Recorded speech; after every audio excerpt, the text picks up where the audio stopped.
Are you a renter and you want to buy a house, but you don't have the credit or the income? Well, I'm going to give you a solution that's coming about. You're going to be able to do this in the next year or so be prepared for it. You are going to be able to buy equity in houses. So what does that look like? Let me paint a picture for you if you're a renter.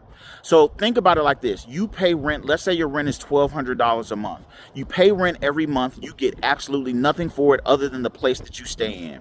But what would you think if you could buy a couple of shares of that house? So instead of just paying rent, you pay rent and then you pay a little bit extra and you buy shares of that house. And then once you own enough shares, you would own that house. So once you buy, let's say, half of the shares of that house, you would own that house. Now, let me give you another picture.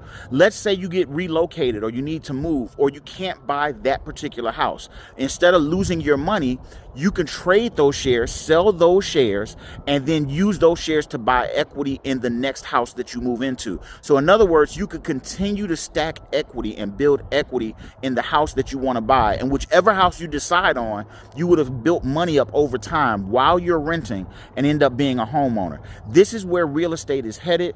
It's coming. There's a company called Land Trust X that is doing this exact thing, and they are laying it out. It is a new opportunity, and it's going to change the game for renters. It's going to make houses affordable again. Follow me. I'll explain more, and hopefully you use this to buy your first house.